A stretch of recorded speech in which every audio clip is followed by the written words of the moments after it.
All right, so we are back from our trip, and I keep track of all of our expenses through mint.com. And we live on a pretty tight household budget in general, so I like to keep track of things. And so I thought maybe some of you would be interested in kind of the overall numbers here for our trip. So I'll walk you through it really quick. So basically, we spent something close to $10,000 on our trip. We were gone for 55 nights, and we drove from our house in Chattanooga, Tennessee. We drove 11,749 miles. We went all the way to the West Coast, all the way to the Northwest corner, more or less east to Minneapolis, over to Detroit, and down south. We spent basically $181 per day. And then I broke down the costs to give you an idea. So first to the car. So we did 11,749 miles. We got 23.5 miles per gallon average on our 2010 Honda Odyssey with 250,000 miles on it. I used a separate app to log all of my gas station stops called Fuely. And so that's a very exact number because I put in dollars and cents all the time. So we spent $1,945 in fuel. We did 500 gallons, average price of $384. That's quite a bit down from last year when we went, when I think the average price was like $430. And I got roughly 15% better fuel consumption by doing 5 miles under the speed limit. 17 cents a mile. Then what's not on this sheet, but is on this sheet here where we tracked all of our planning and confirmation numbers, is the lodging costs. So we spent about $19.50 in lodging.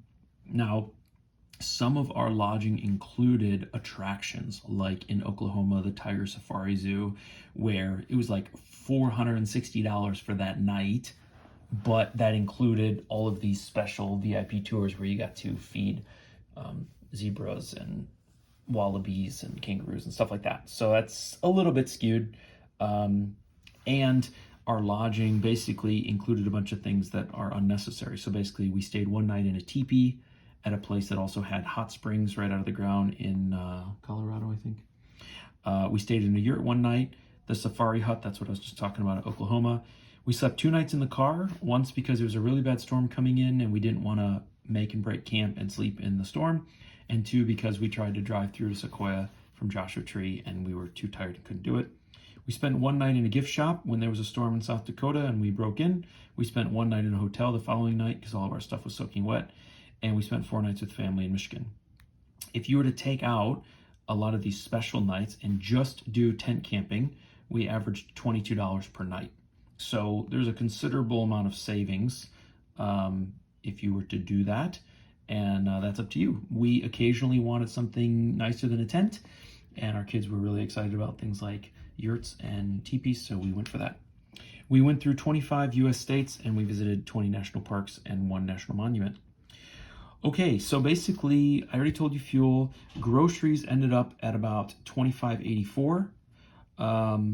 Although it should be noted that on average, here at our house, we spend about $750 in food every month.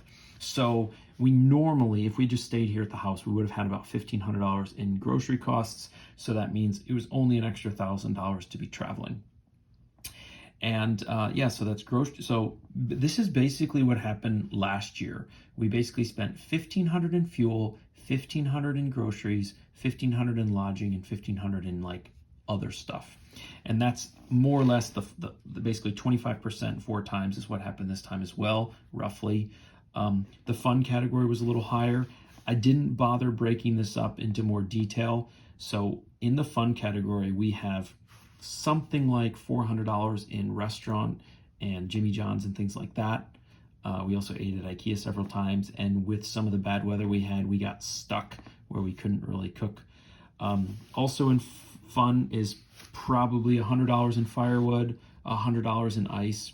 We bought some gifts for our family back home, and I didn't bother pulling those out, so there's probably $150 in gifts like we bought for Christmas and things like that, upcoming birthdays. There's also probably about $150 in the fun category where my children couldn't pay cash because they only took credit card, and I didn't bother trying to keep track of that stuff. We spent $650 rock climbing in Joshua Tree. We spent like $300 roughly in Glacier National Park for boat rentals and stand-up paddleboard rentals. And then we went to 2 different hot springs, which required an entrance fee. So if you had done the bare minimum on fun, and you hadn't done climbing and boat rentals and hot springs, and you kind of just did like firewood ice and ice cream, and you stayed away from the restaurants, I think fun would be more in like the $500 range. But we did some of those things. Obviously, that's up to you. So yeah, I just thought I would throw that out there. Maybe it's helpful for someone who's planning. We didn't plan on going to as many restaurants as we did. We're not huge fans of restaurants. There was a couple times where we were really looking forward to it and got something special. There was a couple times where we kind of just got caught with our pants down and ran out of time, or hadn't planned well. Groceries, I think we did pretty good. I'm pretty happy with how we spent our money for fun stuff like rock climbing and boat rentals. It's hard for me to spend money on those kinds of things because they feel exorbitantly high. But you do these things with your family once and maybe never again. And a stand-up paddleboard for $15 an hour is really quite reasonable. Yeah, on the lodging, my wife and I talked about this is an area where we could save a lot in the future. Again, we wanted to sprinkle in some really fun things, and but you could do without those things.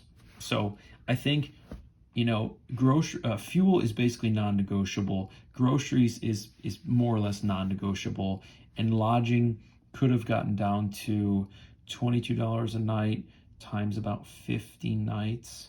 So that's about 1,000. Yeah.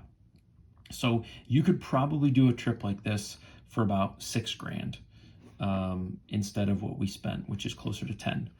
And so, yeah, hopefully that's helpful to some of you, to those who like numbers.